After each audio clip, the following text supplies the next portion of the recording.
September 2nd, I heard a story from Second Kings from the Bible, 3 7 through 20, about four lepers who were just wasting away, and they decided if, they were going to die if they stayed where they were, or they were going to die because there was a famine in the land if they went.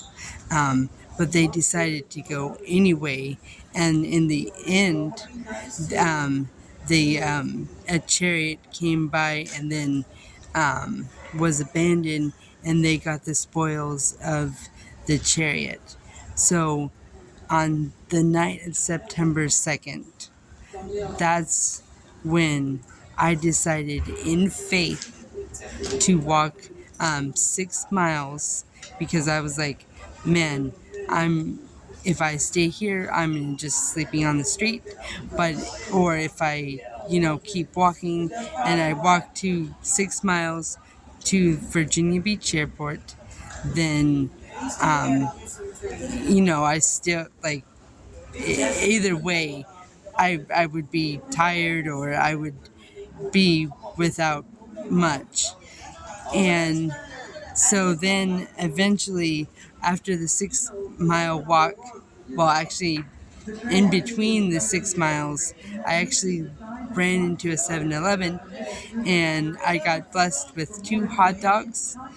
And then I kept walking, and then I got to the gate of where there was an aviation museum and a private airport. And I ended up, because I was so tired, I ended up laying down in the grass on my suitcase, and I was like, okay, God, you are good. You are still faithful. Thank you for protecting me. Thank you for being God in my life. And I was praising him and then I fell asleep, and then I woke up, and I remember just feeling like I need to go in the aviation museum.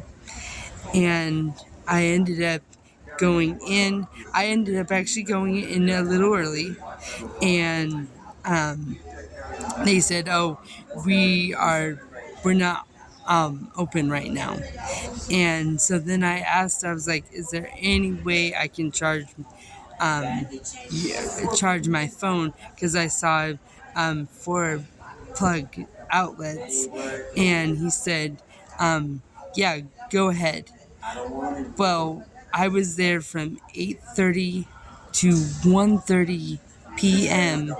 and I had a guy come out and bring me crackers and water, and I had another guy give me $5, and I kept praising and thanking God the whole time that I was there. And the people in the museum were like, "You can come and use the restroom in here. You can stay here until we close at 5 o'clock." And then I prayed a prayer of surrender, that, Lord, I surrender all the details to you of where I'm going to be going tonight, because I had no idea where I was going to go that night. And when I prayed that prayer of surrender, 10 minutes later, that's when a guy named Tom came, and he asked me if I needed a ride. And then he said, "Oh, I'm going to be back because I'm going to go out and eat with my son." And then the place ended up being closed, so he came back like about 20 minutes later and asked me if I needed a ride somewhere. And I said, and it came to the point where I was like, I need a place where I'm going to be safe on the streets for 2 nights, because that's where I'm at. And then he said, "How about we get you 2 nights from in a hotel, and then you can decide where to go on Tuesday." And I was praising God. Well, and Numbers 19:23 is is a verse that I stand on. And Proverbs 3:5-6 is another verse I stand on. Proverbs 3:5-6. I lean not on your own understanding. In all your ways acknowledge him, and he will make your path straight. And I'm actually have been in the airport for 41 hours plus, in faith, because I have, because God had told me, like, about 10 months ago, that I would be going to Dominican Republic, and and then I ended up, well, I I have been without a job for 10 months, and I have never had anything go in lack. But then finally on August 30th, I I was actually evicted, but I was like, Lord, I trust you, I trust you. So he had me start in Delaware. That's where I was living. I went to DC, and then I've been in Virginia since the since the very night of the 31st till till now, the 7th.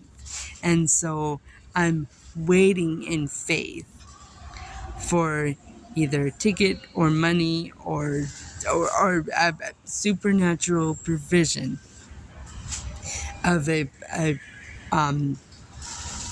supernatural provision of God's leading, so that I can go to Dominican Republic. And I'm believing today. And God is good. And thank you for your time. And I'm encouraged, and I'm inspired by the different things that he has done, and he has been doing, and he will continue to do. Thank you for your time.